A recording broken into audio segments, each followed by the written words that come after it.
सहकारी सर्व दावतपूरला याच्या अगोदरची भेट दिली होती.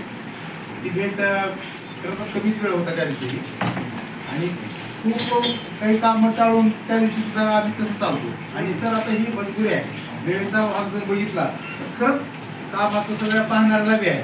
आता आम्हाला इकडं पाहायसाठी आम्ही शाळा आलो आणि इकडं केंद्र प्रमुखाची मीटिंगसाठी साहेबाचा फोन केला चालू. म्हणजे कसं आहे, आम्ही सुद्धा त्याच्यामध्ये आहोत तरी सुद्धा माझी तुम्हाला सगळ्यांना विनंती आहे. शेख तर सोबत आहे. तर म्हणले मला की बाबा शिक्षकांचं म्हणणं त्यांची बिरादर सर तुला म्हणले तर बघावं लागेल. आम्ही सर्व फिरून वर्ग वगैरे बघितले, तुमचे करून बघितले, लेखाला वगैरे बघता नव्हता पण ते लेखा वगैरे बघितला. आपल्या शाळेला सोलार आहे कारण की मला चांगली गोष्ट आहे. बरेच मुद्दे भौतिक सुविधा गावच्या सहकार्याशिवाय शाळेचा विकास नाही.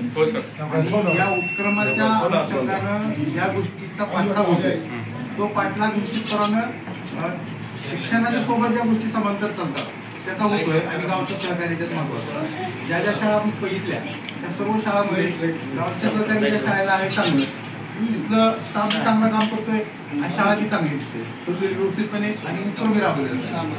उपक्रम हे निमित्त आहे, परंतु त्या निमित्तानं आपल्याकडे काही चांगल्या गोष्टीची शैक्षणिक देवाणघेवाण त्या अंतर्गत होते. तुम्ही असं म्हटलं की आज 5 सप्टेंबर शिक्षक दिना दिवशी खरं तर उपाध्यक्ष महोदयाने सदिच्छा व्यक्त केली की आमच्या शिक्षकांचा मुलींचा सत्कार करतो. चांगली गोष्ट आहे, गावाने त्या दिवशी सत्कार करावा आणि गावाने हा सण साजरा करावा. 5 सप्टेंबर ही गोष्ट अध्यक्ष महोदय उपाध्यक्ष महोदय मला खरंच काही कौतुक असतं.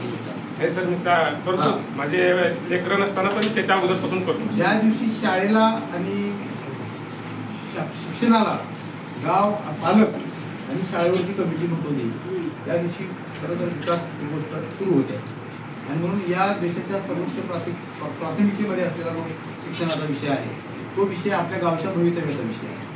खरं तर शाळा म्हणजे गावचं भवितव्य आहे आणि त्याच्यामुळं ते गावचं भवितव्य शाळेतून घडतं हे बऱ्याच पालकांना कदाचित माहिती नसेल, त्या अज्ञानाचा भाग असेल. परंतु जे मुलं घडतील त्याला जसं वळण मिळतं शाळेतलं ते निश्चितपणानं ते त्याचं भवितव्य आहे. आणि म्हणून तुम्ही या ठिकाणी शिक्षकाचाच नव्हे तर वेळोवेळी तुम्ही कमिटीवर असाल किंवा भवितव्यात नसाल, तुमची मुलं नाही तर तुम्हालाही वाटतं की बाबा मला काय आता शाळेचं काही नाही. परंतु एक नागरिक या गावचा म्हणून तुम्हाला जबाबदारीनं या ठिकाणी शाळेसाठी लक्ष द्यावं लागेल. मी लहानपणापासून माझी शाळा मी बघितलं, आता आठवते मला की सहकारी गावचं जोपर्यंत आहे तोपर्यंत शाळा चांगली आहे. आता गावाने जशी आहे तशी शाळा होते, कुठली शाळा गावाने जशी दिसते शाळेत गेल्याबरोबर जर बघितलं तर गावाचे पूर्णपणे दर्शनच दिसते शाळेत. लक्षात घ्या, एखाद्या माणसाच्या कामामध्ये तुम्ही जर सहकार्य केलं नाही तर ते माणूस चांगलं काम करू शकत नाही. आहे की नाही? खांद्यावर बसून आपण जर समजा डोक्यात खाजवायला लागलो तर ते माणूस व्यवस्थित काम करत नाही. तुम्ही गावचा विकास करत असताना गावच्या बाबतीमध्ये शाळेतल्या गुरुजीकडून जशी असतील त्याच्याकडून काम करून घेत असताना हे तुम्ही त्यांना कसं घ्यायचं ते तुमच्यावर अवलंबून आहे. आणि म्हणून कधी कधी आमच्या गुरुजीवर ब्लेम असा येतो की शाळा काय गुरुजीकडे आहे, गुरुजीमुळेच शाळा आहे, परंतु सर्वस्वी गुरुजीमुळे नाही.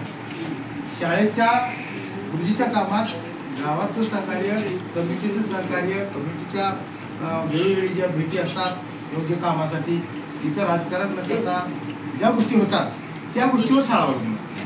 आणि म्हणून इथल्या शाळेतल्या सरांनी जेवढं जमते तेवढं चांगल्या पद्धतीने काम केलं आहे. निर्मितीमध्ये तसं समाधानकारक लिहिलं आहे. परंतु हा स्पर्धेचा भाग आहे, चव्हाण ही स्पर्धा आहे आणि स्पर्धेमध्ये मग कधी कधी तुलना करावी लागते.